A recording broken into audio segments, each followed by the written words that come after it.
1915 BC, 1980 AM. The Anunnaki planet Nibiru enters the inner solar system and passes through it after 732 years in the deepest southern space below the ecliptic. It now begins its 60-year journey north of the ecliptic to finish its 792-year orbit. Some interesting calendrics. This was 1188 from the start of the Black Age, the Kali Yuga, which is an Anunnaki-related timeline. 1188 is 108 times 11, the number 11 being a sum identifying the Anunnaki according to the Babylonian Enuma Elish cuneiform tablet texts. This was the 900th year from completion of the Great Pyramid, and 324 years after the Deluge, or 108 times 3. Recall that the pyramid was finished in the year 1080 Annus Mundi, 2815 BC. In this year, the Babylonians recorded a great blackness that swallowed the stars, a dark god from below that they called Tiamat, a sky dragon with 7 heads that the Egyptians and later Greeks called Typhon. Typhon's arms stretched 100 leagues in either direction, and instead of hands he had serpents' heads. His head touched the stars, and his vast wings darkened the sun while flaming rocks hit the ground. The legends of Typhon Nibiru actually provides more evidence of Planet Phoenix as well. In the myth of Typhon, the monster in space has a sister, also connected to the darkening of the sun, another monster alien planet named Delphine, which preserves the root in Phoenix, Delphine. Hesiod's Theogony preserves this event as occurring a short time after Zeus, Nimrod, conquered the Titans, Japhethites and Anakim. Hesiod wrote that Typhon appeared in the sky with strange heads, old designation for comets, with black tails. The dragon heads gave off flames and vibrated the earth with noises as mountains trembled. Thunderbolts struck the earth as waters boiled until a fiery hurricane was born. Earthquakes shook the lands and the sea overextended its bounds. The disaster concluded with powerful lightning bolt flashing between Earth and Typhon, which gave rise to the innumerable legends of a hero god who slew a sky monster with his Labris thunderbolt, later stylized into a battle axe. The thunderbolt was a flux tube of immense electrical energy that passed between two planets, first witnessed by modern scientists in 1994 AD, when comet Shoemaker-Levy 9 collided into Jupiter. This was Nibiru's first appearance after the flood, a phenomenon associated to the Anunnaki. At this date, the Near East literally explodes with cuneiform tablet inscriptions concerning the Anunnaki, gods that must be prayed to and sacrificed to in order to keep them away. 32nd year of the reign of Nimrod. 1. The Greek myths. 3. Theogony.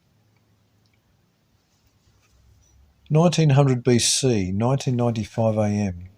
Scholars estimate that the mysterious Amorite king of Babylon, Hammurabi, died about 1900 to 1680 BC. This is a 220-year period, an approximation. The fact is that Hammurabi was a title given to Sargon I of Akkad, only after the disaster of 1899 BC. Hammurabi is from Amurapi, which itself derives from Amraphel.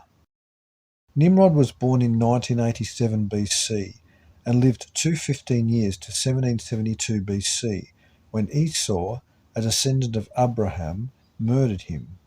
Nimrod would have lived much longer. 1899 BC, 1996 AM. King Nimrod is almost finished with his major architectural project called the Tower of Babel. The structure was never a tower in the conventional sense, but a gigantic pyramid erected to replace the altar of God, Great Pyramid of Giza, lost in the Deluge. The Giza complex at this date has been under sea in the southern Mediterranean off the coast of Egypt for 340 years.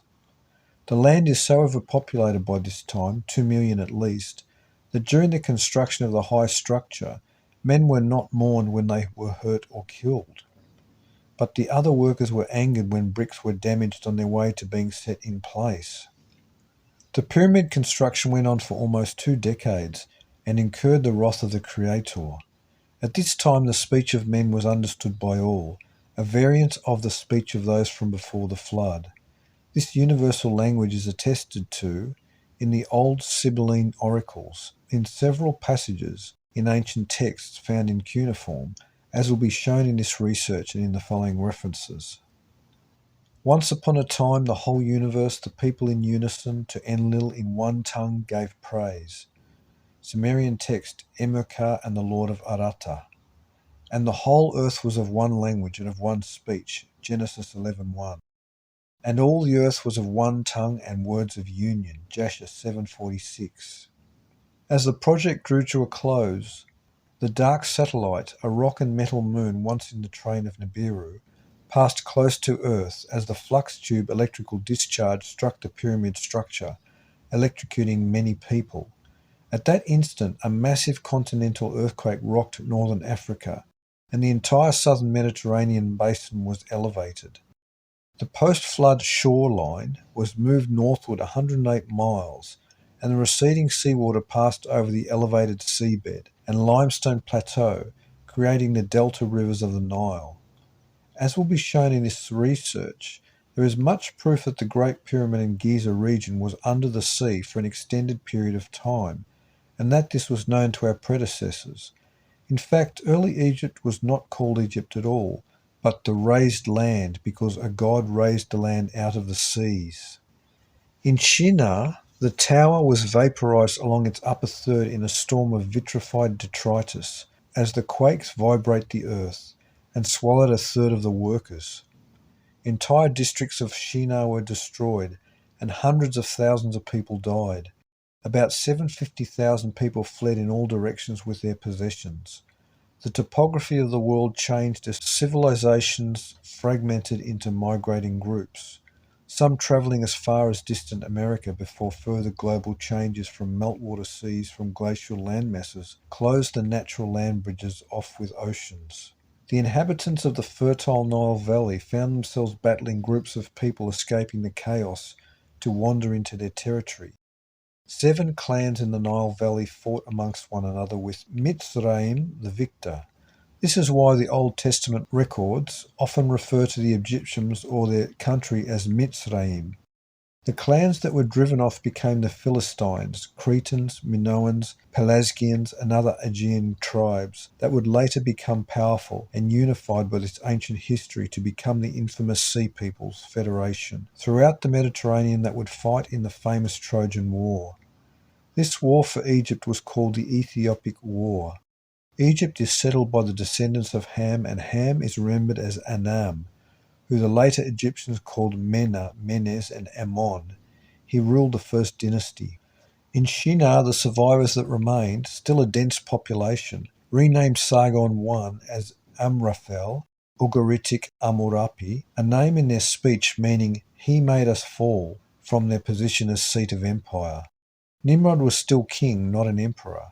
The people gathered the remaining bricks and building materials and abandoned their pyramid to build the cities of Erech, Uruk, Akkad, Calneh, and Babel, Babylon. Archaeologists have found the immense ruinous pile of vitrified bricks, noting that all usable bricks had been removed from the site. The dark satellite will maintain a regular orbit throughout history. The stories of this disaster claim that evil angels descended to afflict the people. This is the same thing that will happen when the dark satellite arrives in 2052 AD to bring the 7 Anunnaki kings that were imprisoned at the deluge. This was the 48th year of Nimrod's reign and Abram's life. Noah was 940 years old. 1. Jasher. 2. The Wars of Gods and Men.